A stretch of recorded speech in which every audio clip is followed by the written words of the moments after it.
Yeah,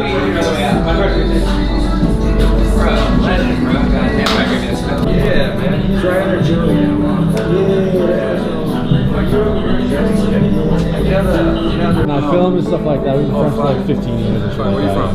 Massachusetts. I was fucking shaving my head, smoking weed in the bathroom, was like super steamed up.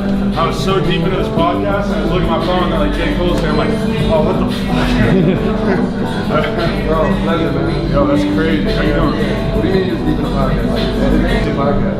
Oh, I'll show you. Actually, this guy, Sam Harris. He's the fucking most brutal critic of Trump ever. Like, he's like the best dude I know of at explaining why Trump is the fucking worst. Just like so over-discussed that it's like hard to have an interesting perspective on it, you know? Without saying some basic shit. Yeah, because how the fuck do you like say the same thing that everybody knows without fucking sounding cliche, you know? How'd you get on it? Shit, it's like one of the most influential, like, I got into him because he, back in the day, used to write books about religion and shit, and then like he's kind of taken on more. He talks about like meditation from the perspective of like a non-religious person, you know? I got super into him from that too, and then he's just kind of gone deeper and deeper into politics. He's a shit. When you say non-religious, like you're like as an atheist, or I don't fuck with organized religion? Well, yeah, he's like a super hardcore atheist himself, but I mean, he just kind of talks about how a lot of like how the meaning of people in like Western civilization has been sort of lost with the loss of religion. People become more secular, but then they end up like kind of left with like a void of like, or especially like with every like culture has had rituals in terms of like how to get deeper into thought, you know? And that's just like an overarching theme. And like just hearing him talk about how like there is a way for people who don't believe in a literal God to fucking embrace that and like get something out of it too. It's like very eye-opening. And you identify with that? Like, yeah, I'm an atheist, but in a sense, but not in like, I don't know, there's a lot of like assumptions that come about atheism, you know? I got questions actually. I've been thinking about this. My thing is like, as an atheist, does your non-belief in God come from a turn off that religion, like religion turns you off? Or did it come from like years of thinking like that doesn't make sense to me, like that there's any power higher than? To me, to be honest, I found out that I didn't believe in God when I was like 12. And it was just, to me, it's like a very like literal thing in the sense that I don't believe that there's any way for us to know about what happens after you die, right, or how we got here and stuff like that. And I think there's no way to prove that. Right, and the only like logical way to find out about that would be through science. That's not even to say anything of the way that like religion actually functions and works in practice, in which it's like constantly used to control, hold on to, you know, ancient beliefs that are you know, dangerous or harmful or whatever. And I mean that goes for every religion. Last question, do you think that there's even a possibility that a God exists? Or like, and when I say God, obviously clearly there's mad associations that come with that and like an idea of that, but remove that idea and do you believe in any type of spirituality? Like, do you think that that's possible? I watched the vlog and shit, you know, Rogan, appreciate you. And he the gatekeeper for now. All them interviews, bro. A man exit, you ain't exit unless you manage him, bro. Oh man. Because I definitely went through a point in my life where it was like, 7th grade fucked me up. 7th grade science class. Because we started talking about fucking dinosaurs and evolution. And all of that shit sounded logical to me. You know what I mean? And it like fascinated me. Because at one point, like 2nd, 3rd grade, I want to be a fucking archaeologist or something. That shit was mad cool. But then I hit 7th. But then it's also, we go to church. Then it's also, you hear all this shit about Adam and Eve and boom, boom, boom. So 7th grade is like, well, if I can't believe in both of these. I hit a point in my 12-year-old mind. When you were young, because I never felt like my version of Christianity that my parents handed me was like in conflict with like science class. But how old are you? 32. You're about the same age as me. Yeah, I never remember thinking that, but like the version of Christianity I was brought up with was also very much like, you know, because religion is what they tell you it is, and like for my parents it was like, treat everybody good, racism is bad, homophobia is bad, anti-woman stuff is bad. That's like what I grew up thinking religion was. They hit a point where I had to like question it for the first time, where it was like I wasn't sure, but then I felt bad about that. I went and got baptized because I was like, I felt guilty for even having a thought that like, well, if what y'all are saying is this, and what y'all, like, for even having a negative thought about it. Like I went and got baptized, started reading the Bible, I was scared as fuck. And then it hit a point in my life where it's like, I just fell off. I'm like, I'll let the answer come. And as I got older, I feel like I had a personal understanding of like what God is to me. strong belief too of like, it has nothing to do with what y'all are talking about, more like a personal understanding. And of course, I could never even fathom it, but as close as I could get to understand it, I can understand it. But then that always had me thinking, I'll listen to like, I used to fuck with Bill Maher. Yeah. I started like really watch his show, and then he put out this, it was like a religious movie, I don't know if you've seen it when it came out. That shit turned me off. Cause like, I didn't mind that you were atheist, but it's like, he was, somewhere along the line, I feel like his trash in the religion. He started bashing. Religion, which I didn't, it's cool, like there's some funny shit. You know, there's a lot of things to make jokes about with religion, but I couldn't understand. I was like, man, you're so turned off by religion, you're missing the God aspect. The spirit, it's making you totally oblivious to the fact that like, yo, there may be a spiritual realm, but I've never had a chance to really like dive in with an atheist and ask the questions of like, yo, do you think that that's a possibility? And if not, why? Especially as my voice has gotten louder in the hip hop shit, that's just, it was always something I was interested in, like but then like as time goes by, I feel so much more attracted to the idea of like, this is not like a conversation I'm trying to be having all the time publicly, because I don't want to look like I'm putting anybody down. And I also always feel like simplistic messages are good. So it's like when I talk about politics to my audience and I know that they're not the most affluent people in politics or whatever, it's like I want to make sure I like hit the big targets and not get into the minutia of talking about little tiny things and everything. You know, I like talking about religion for sure, but I just, as soon as I realized like, oh, the impression that people have of you is starting to become that you're the dude who's looking out for young rappers and helping put them on, I was like, oh damn, like that's like a very important role, and I don't want to like clutter how I'm viewed publicly by like going into depth about certain things. You know, I'm sure that there's been things that you've thought about in your career like that, because no matter what you put out as art, the reality always has to be way more complicated.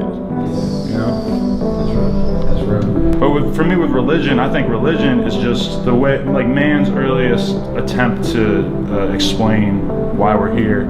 And we're talking about something that occurred thousands of years ago. Like in order to be a Christian, in my opinion, you have to believe that the Bible is the best book that's ever been written about how to live your life. And that there is no improvement that you could really make to it. And I don't really believe that. The basic question is I'm just saying, fuck, how was the first, even if we don't know the science, we can't break down the Big Bang Theory to a science as a scientist can, but what, even let's say in this basic theory, the Big Bang Theory is that from a particle or from something, there was an explosion. Why was there that first thing? You know what I mean? Or like, where does that come from? And that was ultimately the thing that could never get me to say like, that was the reason why I could never not believe in something, because that question does not have an answer. You know what I mean? It's just like, yo, at the end of the day, even if this shit came from a one fucking particle that exploded or whatever, who made the particle? Why is there a particle? What?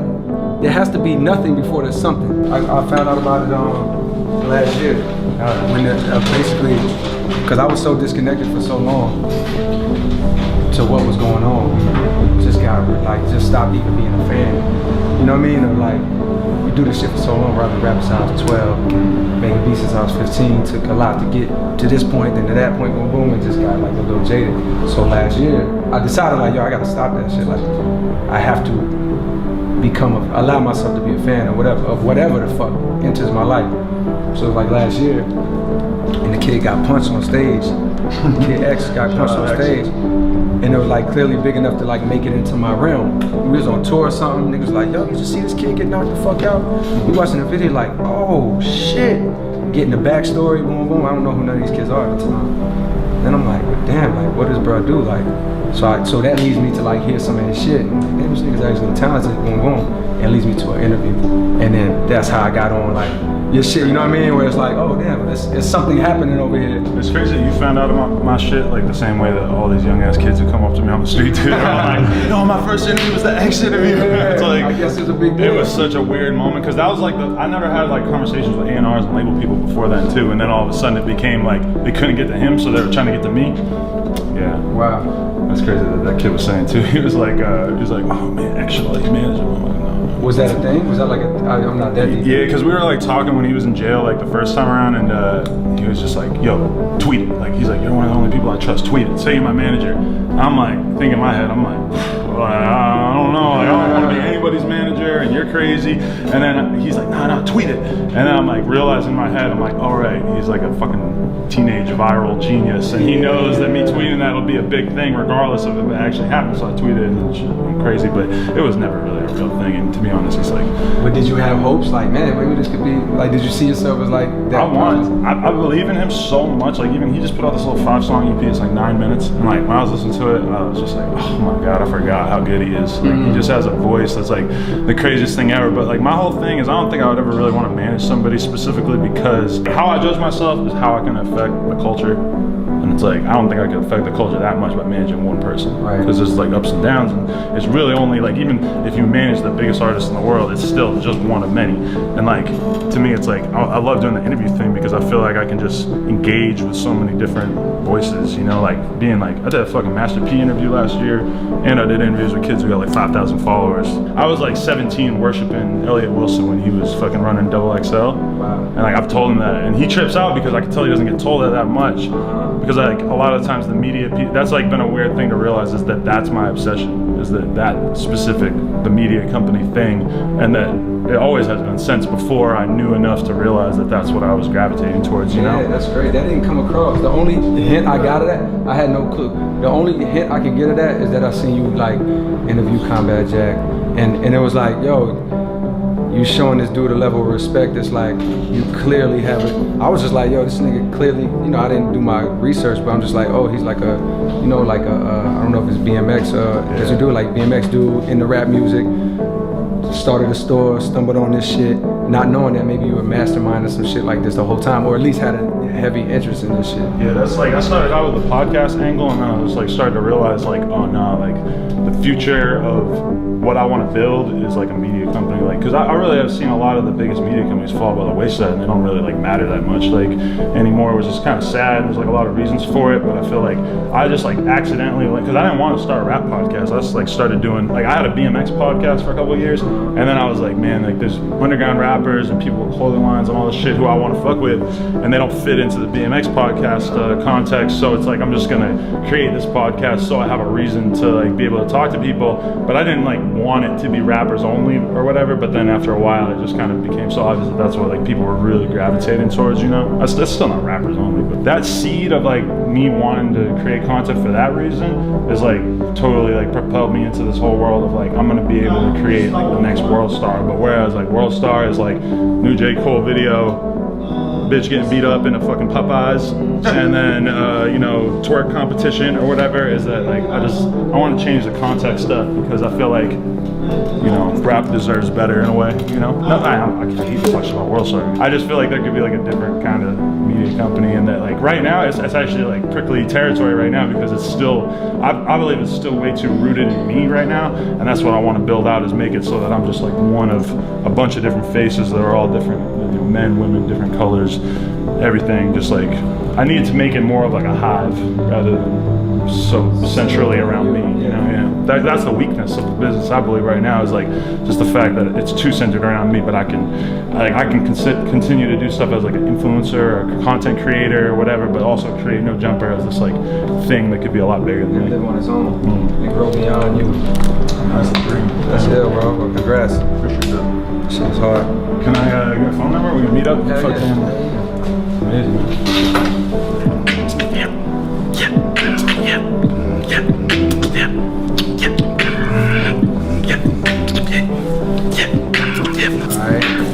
Hey. I ain't gonna lie. Nobody ever pulled up with me and did that before. That's the first time that anyone did that to me. That's amazing. I respect it, bro. You definitely got your own lane. Yeah, man. Cause ain't nobody doing that in 2018. No, it's a lost art. It's a lost art. What was that one that Roswell did or whatever? It was like, if your mother only knew. I remember getting that on Napster and shit. That was like the only beatbox song on Napster. You know?